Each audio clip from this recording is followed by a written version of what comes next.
Seri 3 Pelangi di Langit Singasari. Sepasang ular naga di satu sarang.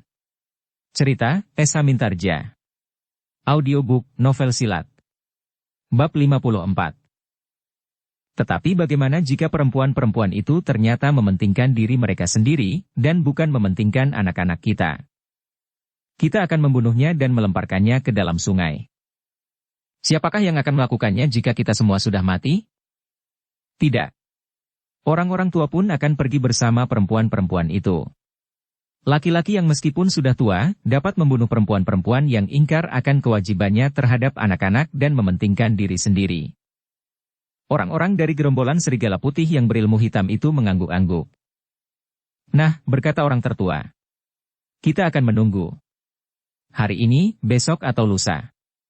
Kita akan tetap berlatih dengan sekuat tenaga, meskipun kemampuan kita hanya akan bertambah seujung rambut.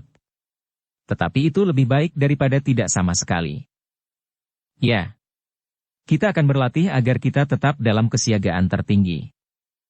Tetapi, orang tertua itu memperingatkan. Jangan kalian habiskan tenaga kalian, agar jika kita benar-benar harus bertempur kita tidak akan kelelahan. Ya. Kita harus menghemat tenaga, sahut yang lain. Sekarang, berkata orang tertua itu. Suruhlah perempuan-perempuan pergi dengan membawa anak-anak. Mereka bertanggung jawab. Berilah mereka bekal. Suruhlah laki-laki tua mengawasi perempuan-perempuan itu. Yang lain tetap di sini dan bertempur sampai orang terakhir. Kemanakah anak-anak kita harus dibawa? Sekehendak perempuan-perempuan itu sendiri. Berilah petunjuk. Jika kita tidak dapat ditumpas oleh orang-orang gerombolan macan kumbang, kita akan menjemput anak-anak kita. Orang tertua itu kemudian berbicara dengan beberapa orang yang dianggapnya mengenal daerah di sekitar padepokan itu dengan baik. Biarlah mereka memasuki hutan dan darau. Mereka harus tinggal di sana 1 hari 1 malam. Jika tidak ada orang yang datang menjemput mereka, berarti bahwa mereka harus berusaha mencari hidup masing-masing dan anak-anak yang mereka jaga. Berkata salah seorang dari mereka. Yang lain mengangguk-angguk, sehingga akhirnya orang tertua itu mengumumkan. Suruhlah mereka bersembunyi di hutan dan darau untuk 1 hari 1 malam. Demikianlah, maka perempuan-perempuan itu pun kemudian dikumpulkan. Mereka mendapat penjelasan apa yang harus mereka lakukan. Tidak ada seorang pun yang memberikan tanggapan. Bagi perempuan, apapun yang dikatakan oleh laki-laki, harus dijalani meskipun tanpa dapat mereka mengerti. Karena itulah, maka perempuan-perempuan itu pun segera berkemas. Dengan dikawal oleh beberapa orang laki-laki tua mereka meninggalkan padepokan sambil membawa barang-barang berharga yang berhasil dikumpulkan oleh gerombolan serigala putih dengan cara apapun juga. Kadang-kadang memang dengan cara yang liar, seliar serigala kelaparan. Sepeninggal perempuan dan kanak-anak yang dikawal oleh laki-laki tua, maka orang-orang dari gerombolan serigala putih itu pun segera bersiap untuk menghadapi kemungkinan. Mereka menyadari bahwa satu di antara kemungkinan-kemungkinan itu adalah mati. Semuanya, sampai orang terakhir. Namun karena demikian, hati mereka seolah-olah justru menjadi tenang. Seolah-olah mereka telah pasrah diri dalam kesetiaan untuk membela perguruan mereka. Harga diri yang mereka junjung justru karena mereka berhadapan dengan orang-orang yang memiliki sumber ilmu yang sama. Kenapa kita memilih menyerah dan mengorbankan harga diri kita kepada pemburu-pemburu dan prajurit? Singasari? Tiba-tiba saja salah seorang dari mereka yang ikut bertempur melawan Empu Sanggadaru dan kawan-kawannya bertanya. Orang tertua di antara mereka menarik nafas dalam-dalam. Kemudian dengan hati-hati ia menjawab. Yang kita hadapi memang tidak sama. Jika kita menyerah kepada prajurit Singasari atau kepada mereka yang bersikap seperti prajurit, maka kita masih mempunyai harga diri karena mereka tidak semata-mata ingin membunuh seperti orang-orang dari gerombolan macan kumbang. Terasa pada diri kita, sesuatu yang lain pada sikap mereka, apalagi jika kita dapat memandang dari segi yang lurus, bahwa mereka sedang melakukan kewajiban. Ternyata bahwa nafsu membunuh itu sama sekali tidak ada ketika kita sudah melepaskan senjata kita. Bahkan kita diperbolehkan mengambil kembali senjata-senjata itu meskipun dengan bermacam-macam janji. Orang yang bertanya itu pun mengangguk-angguk. Tetapi justru timbul pertanyaan pada orang yang lain yang tidak melihat pertempuran yang telah terjadi itu. Tetapi, apakah itu bukan berarti penghinaan yang paling dalam? Orang tertua itu memandang dengan tajamnya. Kemudian jawabnya, "Jika yang melakukan itu orang-orang dari gerombolan macan kumbang, maka itu adalah penghinaan yang paling keji yang pernah kita alami. Tetapi kita harus dapat membedakan, niat apakah yang sebenarnya tersembunyi di dalam hati mereka yang telah memberikan belas kasihan kepada kita." Orang itu pun terdiam. "Baiklah. Kita sekarang sudah mendapat ketetapan hati. Kita akan melakukan semuanya dengan mantap. Apapun yang akan terjadi, itu adalah pilihan kita. Dan kita tidak akan dapat ingkar lagi meskipun tebusannya adalah nyawa kita." Kawan-kawannya mengangguk-angguk. Kita harus berlatih terus. Tidak ada henti-hentinya. Tetapi kita harus menjaga, agar tenaga kita tidak terperas habis, sehingga pada saatnya kita perlukan, kita sudah tidak mampu berbuat apa-apa lagi. Orang-orang dari gerombolan serigala putih itu pun kemudian melanjutkan usaha mereka dengan tekun. Mereka melatih diri mempergunakan senjata sebaik-baiknya. Bagaimana mereka harus menangkis, bagaimana mereka harus menghindar, dan bagaimana mereka harus menyerang. Dasar-dasar ilmu kanuragan yang sudah mereka miliki, mereka kembangkan sejauh-jauh dapat mereka lakukan meskipun sebagian dari mereka menganggap bahwa hal itu sudah tidak ada gunanya lagi, karena semuanya sudah terlambat. Dalam pada itu, maka orang-orang dari gerombolan macan kumbang memang sudah mendengar bahwa gerombolan serigala putih telah kehilangan pimpinan. Mereka tidak lagi mempunyai kekuatan pokok yang dapat mereka percaya lagi. Karena itulah, dengan sengaja orang-orang gerombolan macan kumbang telah menakut-nakutinya.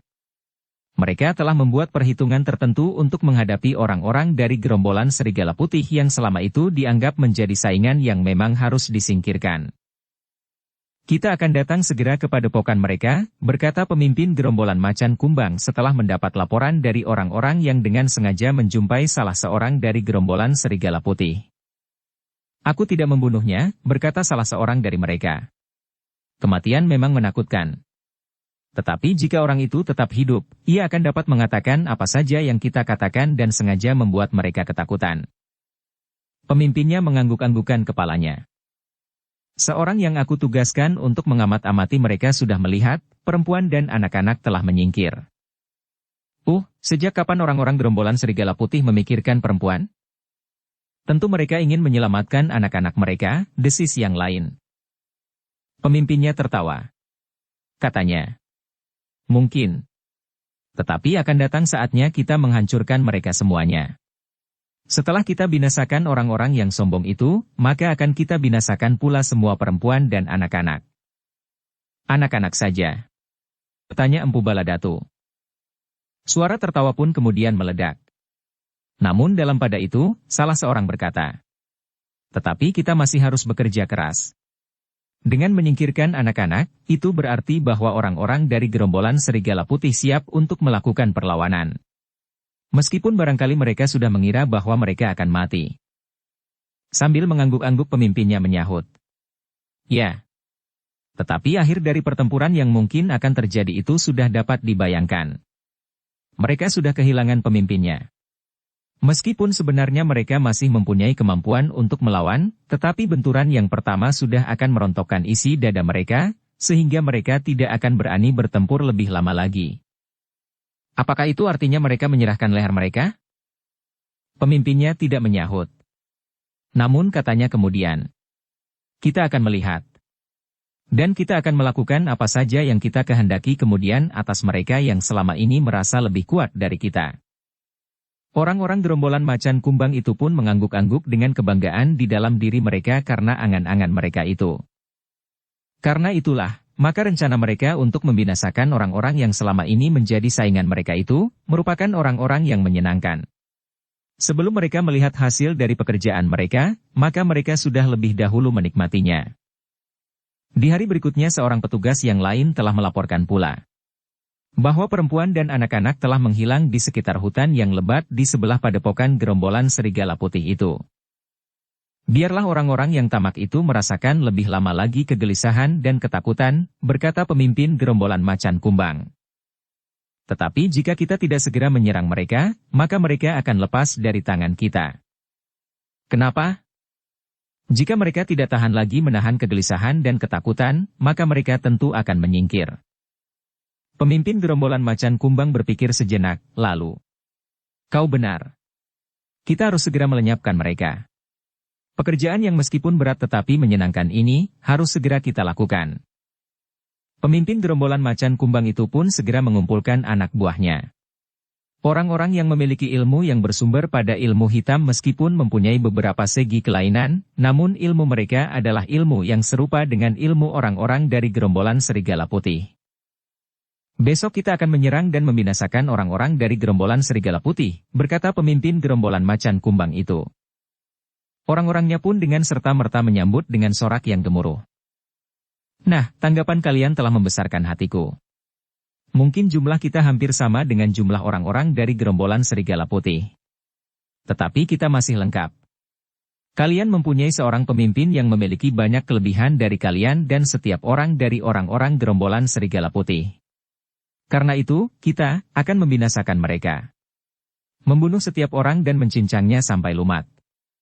Baru kemudian kita akan mencari dan membunuh anak-anak mereka di hutan sebelah padepokan mereka itu. Bagaimana dengan perempuan-perempuan? Terserah kepada kalian. Perempuan tidak sepantasnya dibicarakan. Orang-orang dari gerombolan macan kumbang mengangguk-angguk. Sejak sekarang, berkemaslah, pemimpinnya melanjutkan. Kalian dapat melihat senjata kalian, apakah sudah cukup memadai untuk memenggal leher orang-orang dari gerombolan serigala putih yang sombong dan keras kepala itu. Orang-orang dari gerombolan macan kumbang itu pun kemudian menyiapkan senjata masing-masing. Betapapun juga, namun mereka tetap sadar bahwa orang-orang dari gerombolan serigala putih benar-benar memiliki kemampuan seperti seekor serigala lapar. Karena itu, maka mereka pun telah menyiapkan senjata yang paling baik yang ada pada mereka. Di sarang gerombolan serigala putih itu tentu terdapat timbunan harta benda rampasan, berkata salah seorang gerombolan macan kumbang itu. Tentu. Persediaan mereka tentu jauh lebih banyak dari persediaan yang ada pada kita, jawab kawannya. Tidak sia-sia kita menyerang mereka. Kita akan meratakan padepokan mereka dengan tanah. Jika harta benda itu tidak kita ketemukan di padepokan itu, tentu sudah dibawa oleh laki-laki yang terhitung sudah tua dan mengantarkan anak cucunya bersama perempuan-perempuan yang harus melayani anak-anak itu. Mereka tidak akan jauh dari padepokan itu. Tentu mereka akan tetap bersembunyi di dalam hutan. Jika keadaan sudah reda, mereka akan mempergunakannya bagi anak-anak yang mereka bawa. Tetapi mereka tidak akan pernah dapat melakukannya. Kawannya mengangguk-angguk. Tidak ada pilihan lain bagi orang-orang gerombolan serigala putih itu daripada mati. Mati dengan perlawanan, tetapi dengan demikian mereka akan mengalami saat-saat kematian yang pahit, atau menyerahkan kepala mereka untuk dipenggal, sehingga mereka tidak akan menderita terlalu lama. Dalam pada itu, perempuan dan anak-anak yang mengungsi dari padepokan gerombolan serigala putih telah berada di tengah hutan. Untuk beberapa saat mereka dicengkam oleh ketakutan oleh suara binatang buas di kejauhan. Beberapa orang anak menangis dan meronta-ronta. Namun kemudian mereka menjadi tenang ketika beberapa orang laki-laki yang meskipun sudah terhitung tua, bersiaga dengan senjata di tangan. Salah seorang dari mereka berkata, "Kitalah yang akan memburu binatang-binatang buas untuk makan kita. Bukan binatang-binatang buas itulah yang akan memburu kita." Perempuan-perempuan mengangguk-angguk. Mereka mencoba menenangkan anak-anak mereka, karena mereka sadar bahwa hidup mereka tergantung pada anak-anak mereka. Jika seorang perempuan dianggap tidak berarti lagi bagi anaknya, maka ia pun akan disingkirkan tanpa ampun. Ternyata bahwa laki-laki tua yang ada di antara mereka, bukannya laki-laki yang sama sekali tidak berdaya. Mereka adalah laki-laki dari gerombolan serigala putih meskipun sudah menjadi semakin tua. Sehingga karena itu, maka jari-jari mereka, kemampuan bidik mereka dengan anak panah dan busur, masih mampu menangkap beberapa ekor binatang buruan yang dapat mereka pergunakan untuk makan anak-anak dan sisanya untuk perempuan-perempuan. Tetapi mereka tidak mengetahui dengan pasti, berapa lama mereka harus bersembunyi dan kemudian menghilang di antara kehidupan yang sewajarnya untuk menyelamatkan anak-anak mereka dengan bekal yang ada. Pada suatu saat mereka akan mengumpulkan anak-anak laki-laki mereka dan mendorong mereka untuk menyatukan diri dan merebut kembali padepokan mereka. Namun apabila laki-laki yang tetap di padepokan gerombolan serigala putih berhasil bertahan, maka mereka pun akan segera kembali menyatukan diri lagi dengan ayah-ayah mereka. Sementara itu, orang-orang gerombolan serigala putih benar-benar telah berada dalam kesiagaan. Rasa-rasanya mereka tidak sabar lagi menunggu kedatangan orang-orang macan kumbang yang akan datang menerkam mereka. Mereka sengaja membiarkan kita dicengkam kegelisahan. Itu adalah sebagian dari kemenangan yang sudah mereka capai tanpa berbuat apa-apa. Kita jangan menjadi gelisah, sahut yang lain. Dapatkah kita berbuat demikian? Kawannya menarik nafas. Tetapi nampak di wajahnya, bahwa sebenarnya lah setiap orang telah dicengkam oleh kegelisahan yang tidak terhindarkan. Sementara itu, orang-orang dari gerombolan macan kumbang telah bersiap. Ketika pagi hari yang cerah menjadi semakin panas karena matahari yang merayap naik di kaki langit, sekelompok orang-orang berkuda berpacu di jalan berdebu di bulak-bulak panjang menuju ke padepokan orang-orang dari gerombolan serigala putih, dan siap untuk mencincang mereka. Rasa-rasanya tidak ada seorang pun yang dapat mencegah mereka. Kuda-kuda itu berpacu seperti iring-iringan hantu maut yang siap menumpas korban-korbannya tanpa ampun. Namun dalam pada itu, yang tidak terduga-duga adalah perjalanan sekelompok orang yang sama sekali tidak tahu menahu tentang bertentangan yang bakal meledak antara orang-orang dari gerombolan serigala patih dan orang-orang dari gerombolan macan kumbang. Sekelompok orang itu dengan tenangnya berkuda menuju ke padepokan orang-orang serigala putih yang sedang dicengkam oleh kecemasan. Nampaknya sekelompok orang-orang itu masih belum tahu di manakah letak padepokan itu. Namun dengan beberapa petunjuk dan ancar-ancar, mereka berhasil mendekati. Batang pohon jambe itu, desis salah seorang dari mereka. Ya. Hutan yang dikatakan itu tentu hutan. Yang nampak di kejauhan itu. Kita akan melalui pohon jambe itu dan langsung menuju ke padepokan. Agaknya sudah tidak begitu jauh lagi. Kuda itu pun kemudian berpacu. Semakin lama mereka menjadi semakin dekat dengan padepokan gerombolan serigala putih yang sedang diliputi oleh ketegangan. Kita berada di jalur jalan yang mereka lalui itu akan menuju ke sebuah pategalan. Mereka harus menempuh lorong sempit beberapa puluh langkah. Barulah kemudian mereka akan sampai pada jalan yang seolah-olah diapit oleh lereng yang rendah sebagai pintu gerbang. Sejenak kemudian, maka iring-iringan, orang berkuda itu pun telah mendekati gerbang padepokan itu. Namun mereka sama sekali tidak melihat tanda-tanda kesibukan apapun juga. Apalah padepokan itu kosong, desis salah seorang dari mereka. Entahlah, sahut yang lain. Kita akan menyaksikannya. Dengan ragu-ragu iring-iringan itu pun mendekat. Ketika mereka memperlambat derap kaki kuda-kuda mereka. Sepi, desis yang berkuda di paling depan. Lihat, berkata kawannya. Kita sudah sampai di pintu gerbang. Seperti yang dikatakan oleh orang-orang yang pernah melihat padepokan ini, di belakang gerbang alam, ada gerbang yang sebenarnya. Mereka pun kemudian mendekati gerbang yang tertutup rapat itu, beberapa langkah di muka pintu gerbang itu mereka berhenti. Hi, apakah ada orang yang menjaga gerbang ini di dalam? Salah seorang dari mereka berteriak. Tidak terdengar jawaban. Hi, apakah padepokan ini telah kosong? Yang lain berteriak. Teriakan-teriakan itu ternyata terdengar aneh di telinga orang-orang dari gerombolan serigala putih. Jika yang datang itu adalah orang-orang dari gerombolan macan kumbang, mereka tentu tidak akan bertanya seperti itu. Hi, jika ada seorang pun di dalam, bukalah pintu. Aku ingin datang mengunjungi kalian. Bertanyalah kepada kawan-kawan kalian bahwa mereka telah mengenal kami. Tidak ada jawaban. Tetapi teriakan-teriakan itu memang sangat menarik.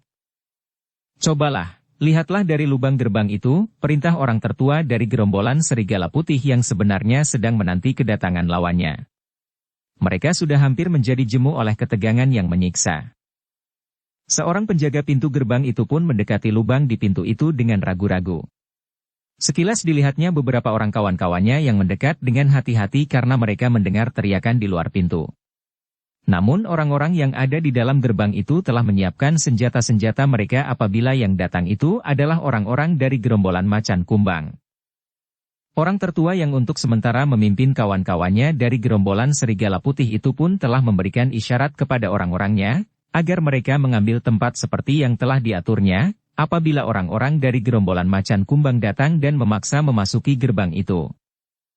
Orang-orang gerombolan serigala putih itu telah bersiap menghadapi setiap kemungkinan. Jika yang datang itu orang dari gerombolan macan kumbang yang akan memaksa dengan merusak pintu gerbang, maka demikian mereka menyerbu masuk, mereka akan terjebak dalam serangan ujung senjata lawannya yang sudah menunggu. Bahkan beberapa orang telah memegang senjata rangkap. Tombak pendek yang siap dilemparkan, dan pedang yang masih tergantung di lambung masing-masing. Tetapi orang yang kemudian melihat dari lubang pintu gerbang itu menjadi heran. Mereka tidak melihat sepasukan orang-orang berkuda dari gerombolan macan kumbang.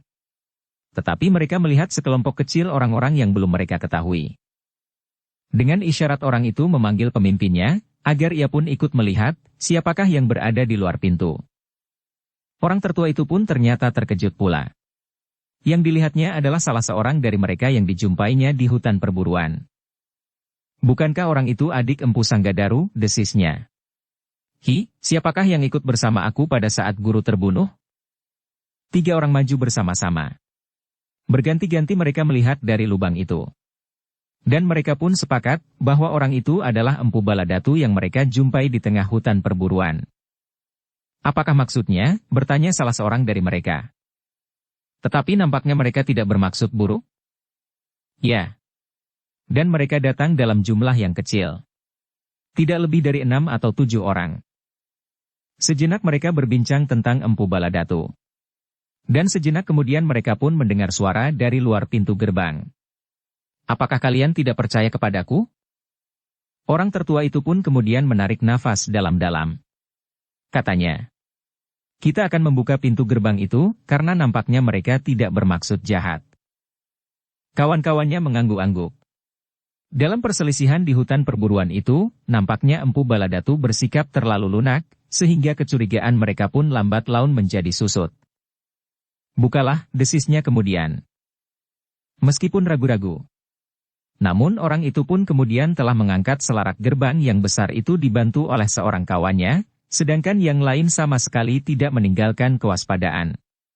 Mereka telah bersiap jika tiba-tiba saja mereka harus bertempur siapapun lawannya.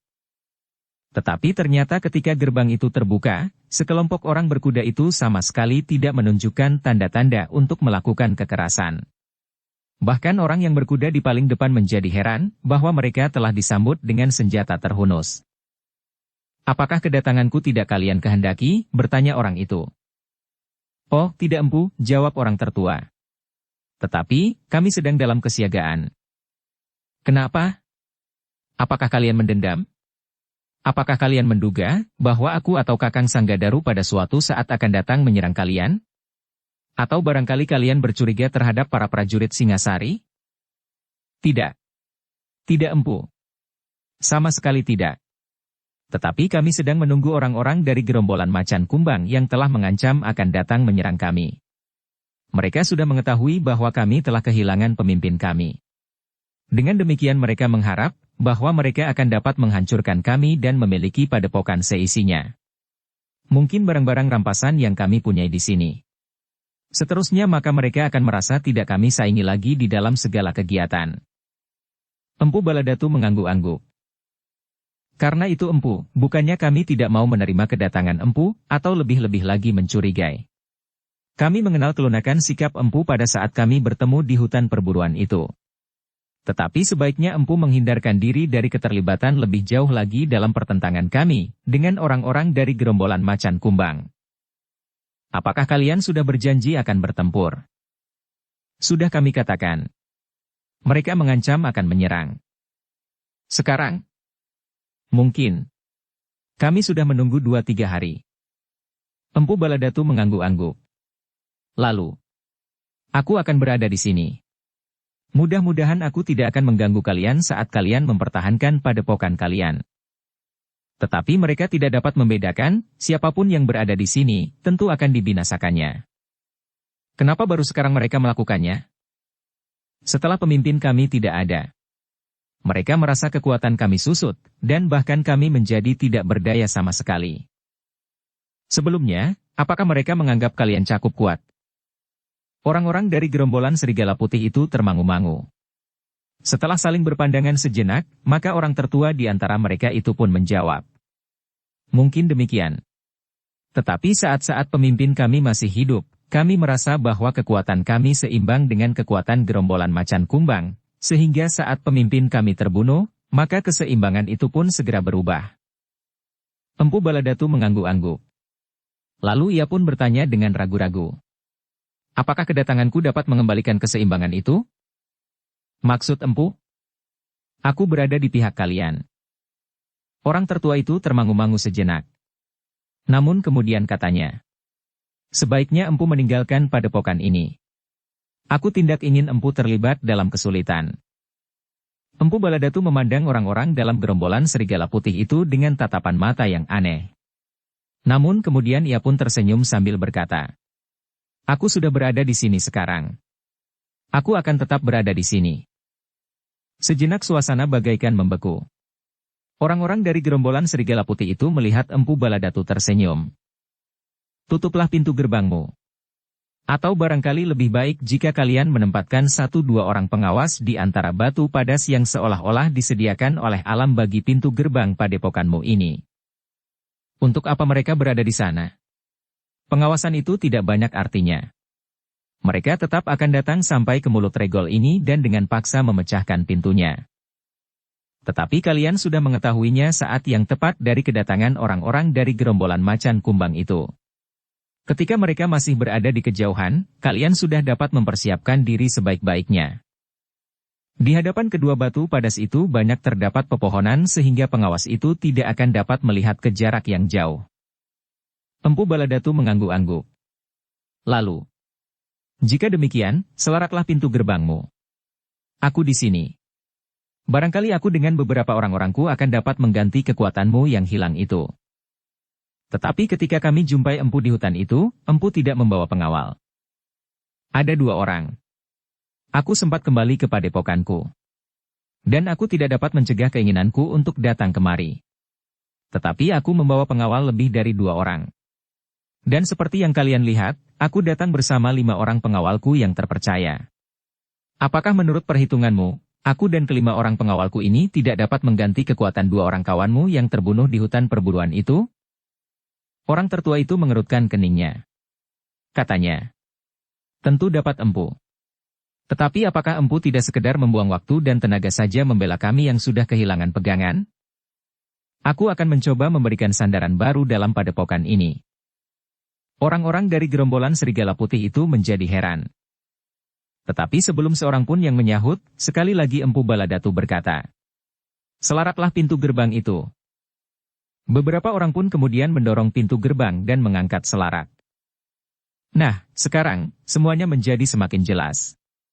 Aku akan ikut bertempur jika orang-orang gerombolan macan kumbang itu benar-benar menyerangmu hari ini. Tetapi jika saatnya aku pergi dan mereka belum juga datang, maka aku akan pergi juga. Orang tertua dari gerombolan serigala putih itu seolah-olah telah tersadar. Karena itu, maka ia pun segera mempersilahkan tamunya untuk memasuki padepokannya yang sebenarnya tidak begitu besar. Empu Baladatu pun kemudian mengikuti orang tertua itu menuju ke sebuah rumah yang cukup besar di belakang sebuah halaman yang agak luas. Di sebelah-menyebelah nampak beberapa rumah yang lain. Agaknya di bagian belakang dari rumah yang agak besar itu terdapat pula beberapa rumah. Sedangkan, halaman padepokan itu ternyata telah dilingkari oleh dinding batu yang tinggi di antara batang-batang pering ori. Padepokan ini ternyata merupakan yang rapat sekali, desis Empu Baladatu. Rumpun-rumpun bambu itu memang sudah ada sejak sebelum tempat ini menjadi padepokan. Kami tinggal mengatur dan memanfaatkannya dengan menambah beberapa langkah dinding batu, sehingga seakan-akan padepokan kami telah dilingkari oleh benteng yang kuat. Empu Baladatu mengangguk-angguk. Memang sulit untuk memasuki halaman padepokan itu tanpa melalui gerbang yang diberi pintu dan selarak yang kuat. Tetapi bukan berarti bahwa gerbang itu tidak dapat dirusak dari luar. Sejenak kemudian Empu Baladatu sudah duduk di pendapa rumah yang terletak di tengah-tengah padepokan itu bersama kelima pengiringnya. Namun ketika seorang pengawal padepokan itu sedang menghidangkan minuman yang dingin, karena tidak ada seorang perempuan pun yang sempat merebus air seperti biasanya, maka pengawal yang lain datang dengan tergesa-gesa sambil berkata, ada 3 orang berkuda di luar regol. Berita itu sangat mengherankan bagi orang tertua di padepokan itu. Sama sekali tidak diketahui, siapa lagi agaknya yang datang hanya bertiga. Karena itulah maka ia pun kemudian bertanya, apakah mereka tamu yang pernah kalian kenal? Orang itu menggeleng. Jawabnya, belum. Mereka ingin berbicara dengan pemimpin dari gerombolan serigala putih di padepokan ini. Orang tertua itu termangu-mangu sejenak. Namun kemudian ia pun bangkit sambil berkata, "Aku akan datang." "Aku ikut bersamamu," berkata Empu Baladatu. Orang itu termangu-mangu sejenak. Lalu, "Baiklah Empu. Tetapi apakah tidak sebaiknya Empu duduk saja di sini?" Empu Baladatu tertawa. Ia pun kemudian ikut bersama orang tertua di padepokan serigala putih itu. Dengan ragu-ragu orang tertua itu mendekati regol yang masih tertutup. Kemudian dari lubang di pintu regol ia menjenguk ketiga orang berkuda itu. "Siapakah kalian?" bertanya pemimpin serigala putih itu. "Kami akan bertemu dengan pemimpin kalian. Pemimpin kami sedang pergi. Sebentar lagi ia kembali. Apakah keperluan kalian?" "Jika demikian aku ingin bertemu dengan orang yang dianggap pemimpin di sini sekarang ini. Aku orang tertua di sini." "Tertua? Berapa umurmu?" "Bukan tertua umurnya, tetapi tertua di dalam olah kanuragan." "Ilmu tertua di sini. Tertua di antara mereka." Ketiga orang itu termangu-mangu sejenak. Namun salah seorang dari mereka berkata, "Sebaiknya kalian berkata terus terang. Kami sudah mengetahui bahwa pemimpinmu telah terbunuh. Apa maksudmu sebenarnya? Jika kalian sudah mengetahui, apakah gunanya kalian bertanya? Kami adalah 3 orang utusan dari kelompok macan kumbang." Orang tertua itu menjadi berdebar-debar. Tapi nampaknya ia berusaha untuk tetap tenang dan menjawab. "Aku sudah menduga bahwa tampang-tampang yang datang ini adalah orang-orang dari gerombolan macan kumbang. Aku pun sudah tahu bahwa kedatanganmu sekedar ingin mengancam dan menakuti, kemudian memaksa kami menyerahkan kepala kami untuk dipancung. Bukankah begitu?" tanya Empu Baladatu. Ketiga orang itu termangu-mangu. Namun salah seorang dari mereka pun tertawa sambil menjawab, "Ya, kau memang cerdik. Aku memang akan melakukan hal itu. Karena itu, sebaiknya kalian membuka pintu gerbangmu, karena pemimpinku akan segera datang. Aturlah orang-orangmu agar datang berurutan seorang demi seorang, membungkuk di hadapannya untuk dipancung dengan pedang. Tetapi jangan takut merasa kesakitan karena pedangnya sangat tajam, sehingga sekali ayun kepala kalian akan terpenggal." Jawaban itu membuat darah orang tertua di padepokan serigala putih itu mendidih. Dengan tubuh gemetar ia masih mencoba menyabarkan diri. Jawabnya, "Mungkin pedang pemimpinmu itu dapat memenggal leher gajah sekali tebas. Tetapi maaf, bahwa pedang itu tidak akan dapat mengelupas kulit kami, karena sebenarnya lah bahwa kami adalah orang-orang yang tidak ada taranya di muka bumi ini. Tetapi jika pemimpinmu itu benar-benar akan datang dan melihat kemampuan kami, maka dengan senang hati kami akan menerimanya. Kami akan membuka regol ini dan dengan senang hati mempersilahkannya masuk. Kami akan menyerahkan seorang anak bayi kepadanya, untuk membuktikan bahwa pedangnya tidak akan berarti apa-apa bagi kami." Ketiga orang itu pun menjadi marah pula. Salah seorang dari mereka berteriak, Sudah gila. Kau harus berterima kasih bahwa pemimpinku bersedia melakukannya. Membunuh dengan cara yang paling baik bagi kalian. Tetapi kalian adalah orang-orang yang tidak tahu diri. Tanpa pemimpinmu yang sombong itu, maka kalian tidak akan berarti apa-apa bagi kami." Jawab orang tertua di padepokan serigala putih itu. "Kau masih juga mengigau di situ. Kembalilah. Katakan kepada pemimpinmu yang aku tahu, tentu sudah berada di balik batu padas itu. Bahkan kami akan menyambut kedatangannya seperti penyambut sepasang pengantin baru. Nah, kau dengar. Gila. Kau sudah menjerumuskan dirimu sendiri dan orang-orangmu ke dalam neraka yang paling dalam." Betapapun kemarahan meledak di hati orang tertua di padepokan itu, namun ia memaksa diri untuk tertawa. Katanya, "Jangan marah. Tidak ada kesempatan yang paling baik untuk melihat pemimpin datang merengek-rengek di padepokan ini kecuali sekarang ini. Aku sama sekali tidak menduga bahwa pada suatu saat datang kesempatan bagiku untuk melihat hal yang sangat menarik hati ini. Kau akan menyesal. Pemimpinku memang sudah berada di ambang pintu. Tetapi jika ia datang dan pintu regolmu masih tertutup, maka kau akan melihat akibatnya. Padepokanmu akan menjadi karang abang, dan kalian akan mati dengan siksaan yang paling keji yang pernah dialami oleh seseorang yang jatuh di tangannya. Aku pun mampu melakukan siksaan melampaui hukuman picis. Pergilah, dan katakanlah kepada pemimpinmu bahwa kami sudah siap menyambutnya. Ketiga orang yang berada di luar regol itu menggeram. Ternyata orang-orang dari gerombolan Serigala Putih masih mempunyai harga diri dan ingin bertahan meskipun kematian tidak akan dapat mereka elakkan lagi. Karena itu, maka salah seorang dari mereka pun berkata, "Baiklah.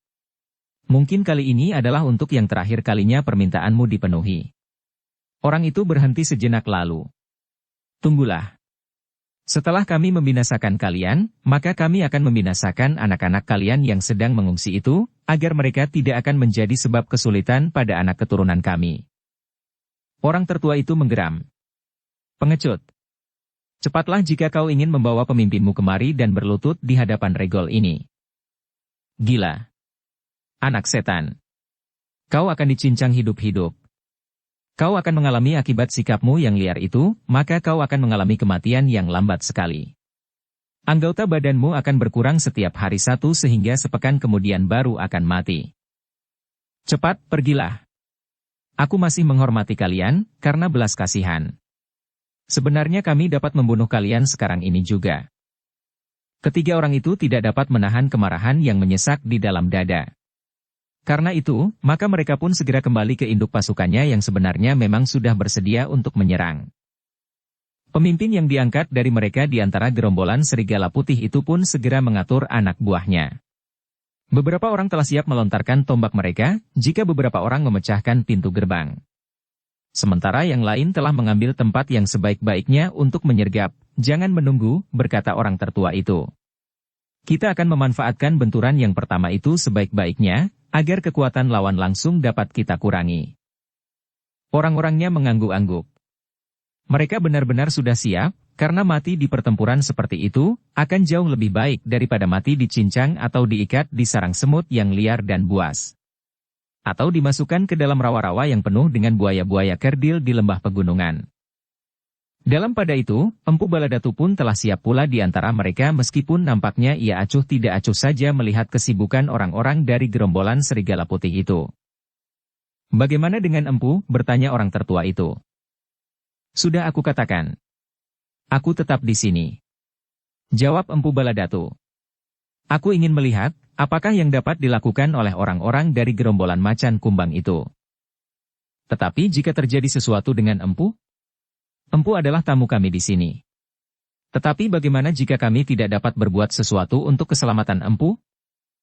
Oh, aku akan mencoba menjaga keselamatanku sendiri." Orang tertua itu mengangguk-angguk.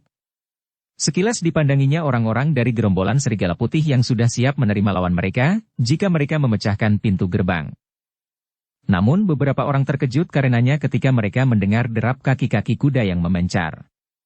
Salah seorang dari orang-orang gerombolan Serigala Putih itu mencoba untuk mengintip dari lubang regol yang dibukanya sedikit. Dengan tegang ia pun kemudian berlari memberitahukan kepada orang tertua di padepokan itu. Mereka ternyata memencar di sekeliling padepokan ini. Orang tertua itu termangu-mangu sejenak. Ketika ia menebarkan matanya di sekitar halaman itu, dilihatnya dinding batu yang tinggi di antara rumpun-rumpun pring ori yang penuh dengan duri. "Mereka tentu akan meloncati dinding itu," berkata Empu Baladatu. "Terlalu sulit," kata Empu Baladatu. "Mungkin mereka membawa tangga atau alat serupa." Belum lagi orang tertua itu menjawab, mereka sudah melihat sebuah kepala yang tersembul. "Lihat," teriaknya. Kemudian, memencarlah. Mereka tidak akan melalui gerbang yang tertutup itu. Mereka akan memanjat dinding. "Cepat, cepat!" Teriakan itu terdengar di seluruh halaman. Tetapi beberapa orang justru menjadi bingung ia terpaksa mengulangi. "Lihat, mereka telah memanjat dinding batu di sela-sela rumpun pring ori. Cegah mereka." Orang-orang yang sudah bersiaga, dan bahkan mencoba memasang perangkap berlapis di hadapan pintu gerbang itu pun segera memencar. Tetapi karena mereka sama sekali tidak bersiap menghadapi hal itu, maka beberapa orang menjadi bingung dan mengikut saja teman-teman di sekitarnya. Karena itulah, maka arah mereka tidak menentu. Tetapi mereka pun segera memilih lawan. Sejenak kemudian orang-orang gerombolan serigala putih yang mengerumuni regol itu pun telah berlari-larian tercerai-berai untuk melawan orang-orang dari gerombolan macan kumbang yang mulai memanjat dinding dan satu-satu telah mulai berada di atas dinding yang agak tinggi itu. Tetapi pada saat mereka mulai meloncat turun, maka orang-orang serigala putih telah berpencar. Meskipun mereka belum siap benar, namun mereka sudah dapat mulai menghambat. Tetapi dengan demikian, maka rencana mereka untuk mengurangi jumlah lawan pada benturan pertama dengan melontarkan tombak-tombak pendek ternyata telah gagal, karena orang-orang yang mereka tunggu ternyata tidak memecah regol dan berdesakan memasuki padepokan itu. Ketika orang-orang dari gerombolan serigala putih mencapai dinding batu, maka orang-orang dari gerombolan macan kumbang telah mulai maju beberapa langkah, sehingga sejenak kemudian pertempuran pun segera terjadi, hampir di segala sudut padepokan. Empu Baladatu masih berdiri termangu-mangu bersama beberapa orang pengawalnya. Orang tertua di padepokan itu pun kemudian berkata, "Empu, aku harus ikut serta dalam pertempuran itu, agar orang-orangku tidak merasa berkecil hati. Apakah pemimpin gerombolan macan kumbang telah ada di antara mereka?" Orang itu menggelengkan kepalanya. Katanya, "Aku belum melihatnya. Tetapi mereka tentu akan datang. Seharusnya kau menunggunya." "Kalian," jawab Linggapati. "Aku akan menunggu sambil bertempur. Aku akan melawannya meskipun aku tahu bahwa kemampuanku belum dapat mengimbanginya." Empu Baladatu mengangguk-angguk. Katanya, "Silahkan agar kehadiranku di sini tidak mengganggu. Sebaiknya empu menyingkir agar tidak terlibat dalam kesulitan karena kami." Empu Baladatu masih sempat tersenyum. Katanya, "Jangan pikirkan aku lagi." Orang tertua itu termangu-mangu sejenak. Namun kemudian ia pun segera meloncat mengikuti kawan-kawannya. Setelah menilai pertempuran yang terjadi di halaman itu, maka ia pun segera memilih tempat yang paling ribut, agar ia dapat membantu kawan-kawannya yang agaknya mengalami kesulitan. Ternyata bahwa orang-orang dari serigala putih itu pun dapat segera menyesuaikan diri dengan lawan yang datang. Yang merasa terlampau banyak, telah berkisar ke tempat yang nampak terlampau lemah karena lawan yang lebih banyak. Meskipun rencana yang disusun oleh gerombolan serigala putih itu telah rusak karena kedatangan lawan yang tidak seperti yang diperhitungkan, namun mereka berusaha sejauh mungkin untuk mengimbangi. Karena keduanya bersumber dari ilmu yang sama, tetapi dalam perkembangannya kemudian justru telah terjadi persaingan di antara mereka, maka pertempuran yang berkobar itu pun segera menjadi sangat seru. Masing-masing bertempur dengan cara dan kemampuan yang seimbang. Kasar, buas dan liar. Di segala sudut terdengar teriakan-teriakan nyaring, dan sumpah serapah yang tidak henti-hentinya di samping jerit ngeri karena luka yang membelah tubuh. Sementara itu, orang tertua di dalam kematangan ilmu dari gerombolan serigala putih telah ikut serta di dalam pertempuran itu, sehingga dengan demikian, maka ia berhasil memperingan tekanan kawan-kawannya di dalam kelompoknya. Namun dalam pada itu, ternyata bahwa kekuatan keduanya seimbang, sehingga pertempuran yang seru dan kasar itu menjadi semakin sengit. Tidak ada seorang pun dari kedua belah pihak yang mencoba untuk mencari penyelesaian lain daripada membunuh atau dibunuh. Dengan demikian maka mayat pun telah mulai berjatuhan di tanah dari kedua belah pihak. Korban-korban pertama itu telah membakar hati kawan-kawan mereka sehingga dendam pun semakin menyala di dalam dada masing-masing. Empu Baladatu masih tetap berdiri diam bersama pengawalnya. Sejenak ia memperhatikan perkelahian yang sengit itu. Namun sejenak kemudian ia berkata kepada para pengawalnya, "Sebentar lagi beberapa orang dari mereka tentu akan menyerang kita. Bersiaplah. Kita tidak akan dapat berdiam diri dalam kekisruhan semacam ini." Pengawal-pengawalnya pun mengangguk-angguk. "Melihat pertempuran itu, kalian tidak usah berkecil hati. Mereka tidak lebih dari kebanyakan orang-orang kita. Menurut penilaianku, kau berada selapis lebih tinggi dari kebanyakan mereka." Pengawalnya itu mengangguk-angguk pula. Ternyata dugaan Empu Baladatu itu segera terjadi. Beberapa orang dari gerombolan macan kumbang yang melihat Empu Baladatu dan pengawalnya masih berdiri termangu-mangu di bawah tangga pendapa, segera mendekatinya. Tetapi sementara itu, tiba-tiba halaman padepokan itu telah digetarkan oleh suara tertawa yang meledak di atas regol. Ternyata bahwa pemimpin gerombolan macan kumbang tidak berusaha memecahkan regol, tetapi bersama beberapa orang pengawalnya telah meloncat ke atas regol itu. "Bagus," teriaknya kemudian. Bunuh saja semua orang gerombolan serigala putih. Tetapi sisakanlah yang mungkin kalian tangkap hidup-hidup. Mereka akan merupakan hiburan yang mengasyikkan setelah bertempur mempertaruhkan nyawa. Aku ingin mendapat beberapa orang mainan di antara orang-orang yang menyebut dirinya gerombolan serigala putih. Suara itu benar-benar telah menggetarkan setiap orang yang berada di padepokan itu. Apalagi ketika mereka melihat seorang yang bertubuh tinggi tegap berdada bidang sambil menggenggam sebuah kapak bertangkai pendek. Agaknya orang itulah yang disebut pemimpin gerombolan macan kumbang, desis Empu Baladatu. Ya, sahut salah seorang pengawalnya. Meskipun ia tidak mengenakan kulit harimau seperti Empu Sanggadaru. Empu Baladatu mengangguk-angguk. Orang yang berdiri di atas regol itu nampaknya memang meyakinkan. Tetapi jika kemampuannya tidak lebih dari pemimpin gerombolan serigala putih yang terbunuh itu, maka agaknya Empu Baladatu masih dapat membuat pertimbangan untuk melawannya seorang diri.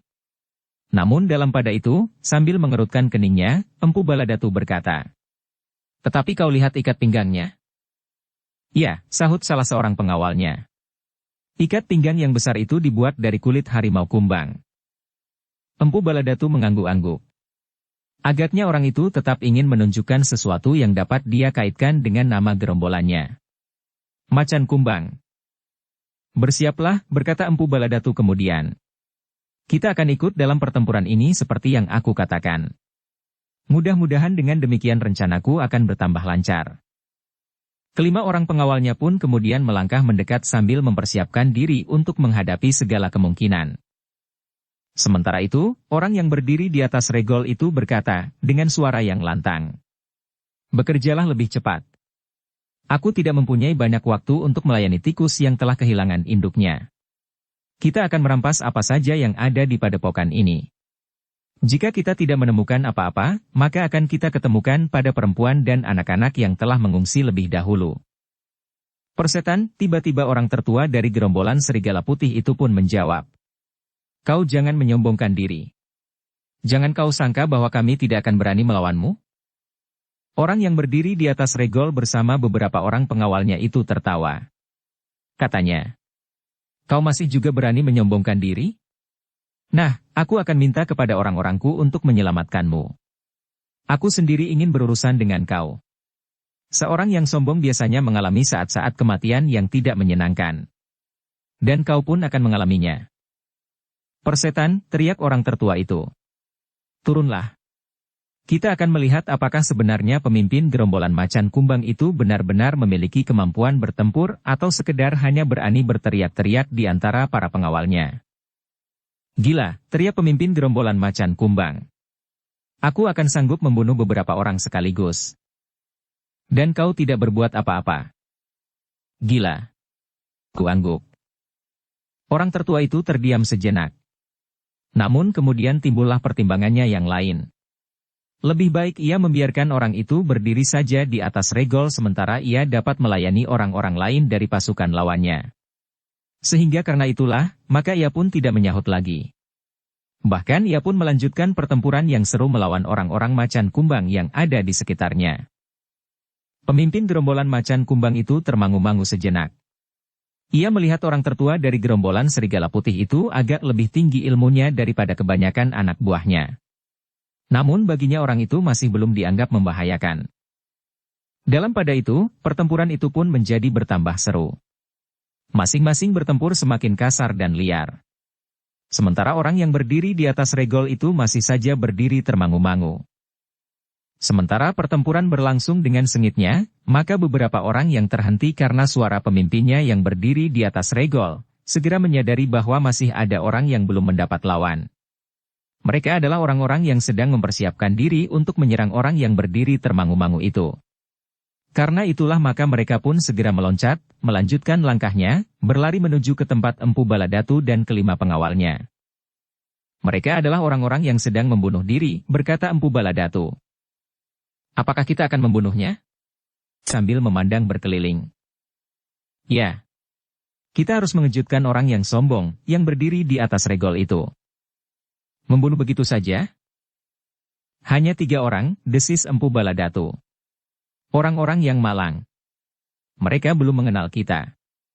Kita akan langsung menerima mereka, membunuh dengan cara kita." Melukainya arang keranjang? Di sini kita adalah tidak di padepokan. Di sini tidak ada Kakang Empu Sanggadaru atau orang-orang dari Istana Singasari. Kelima orang pengawalnya termangu-mangu. Tetapi mereka tidak sempat berpikir lebih lama lagi.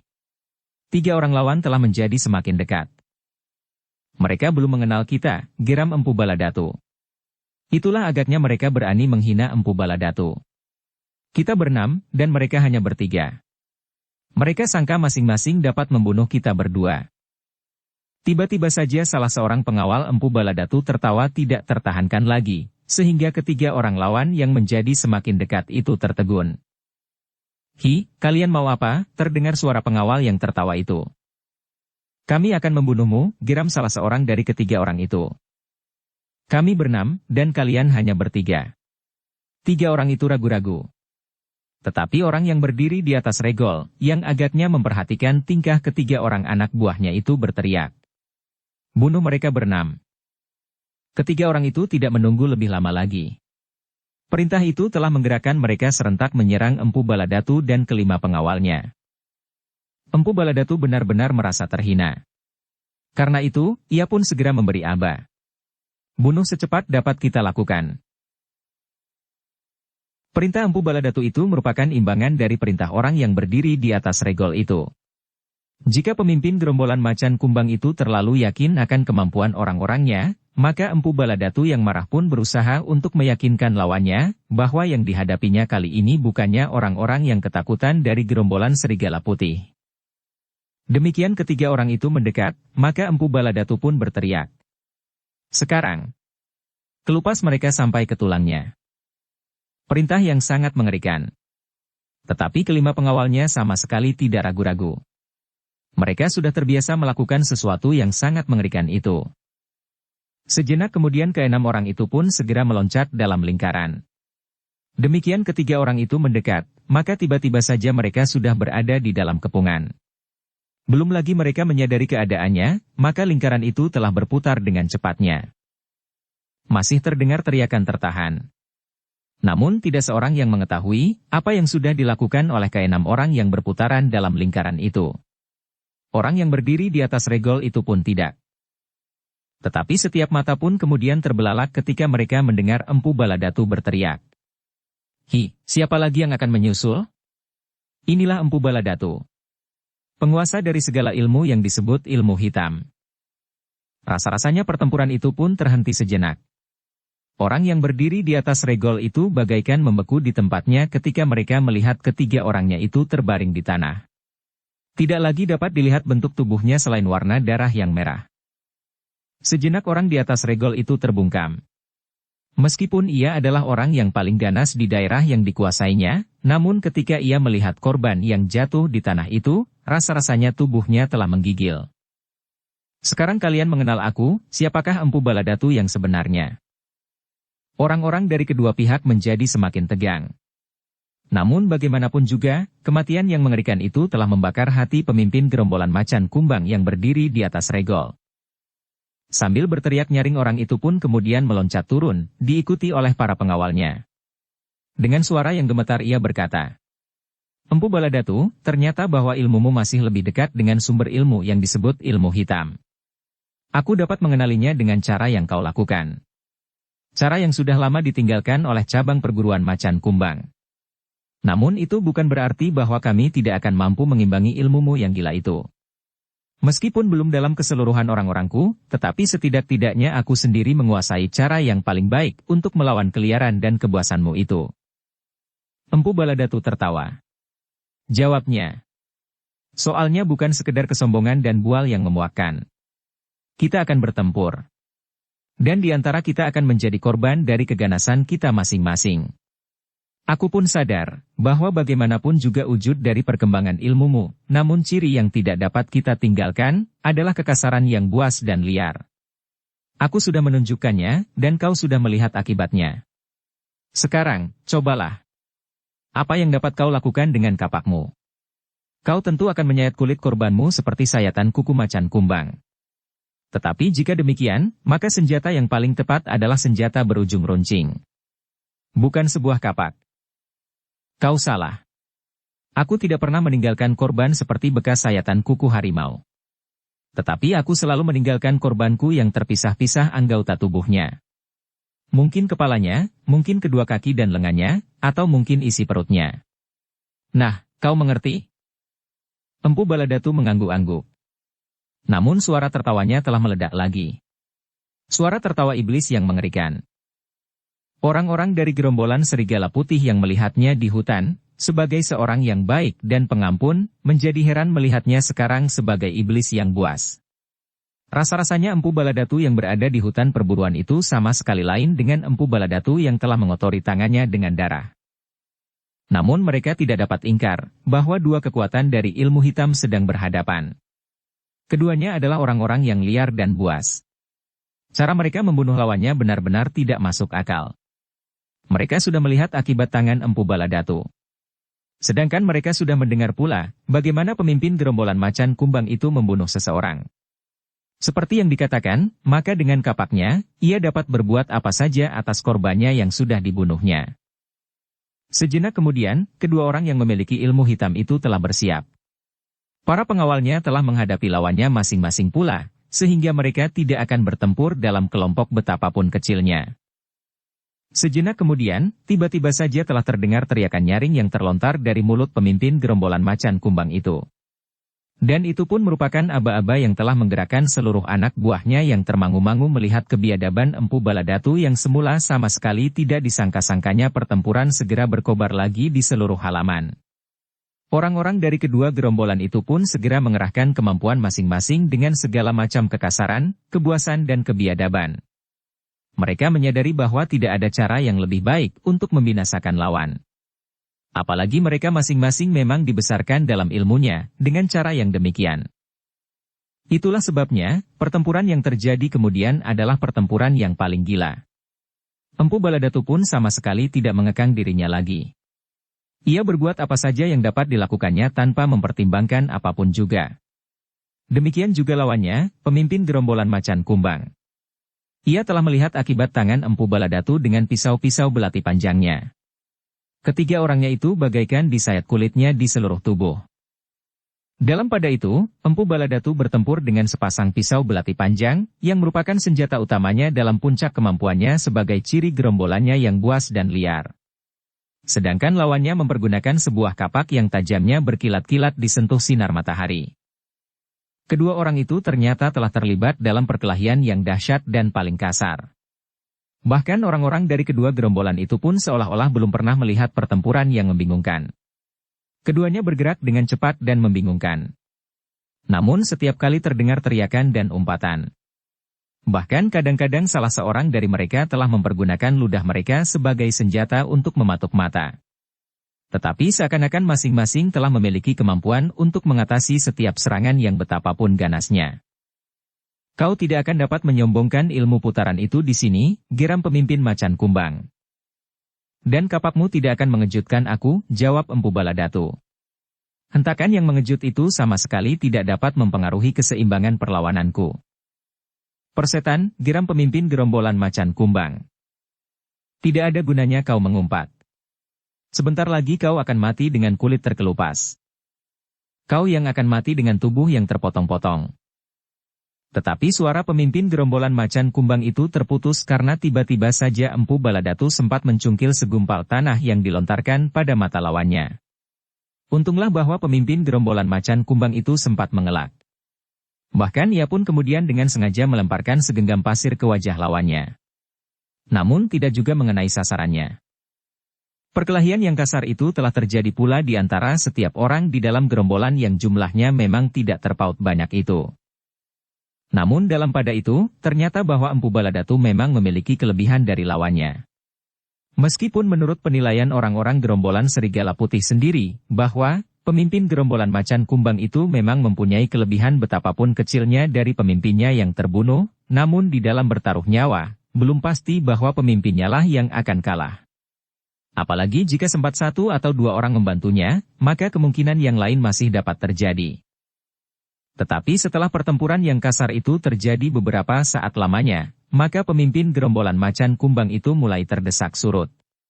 Beberapa kali ia menghindar dengan loncatan panjang, jika Empu Baladatu sudah mulai bergerak dalam garis lingkaran.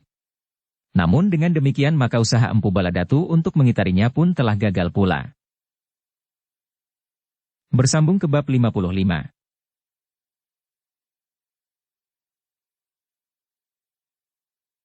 Dukung kami dengan subscribe, follow, like, komen dan share. Terima kasih.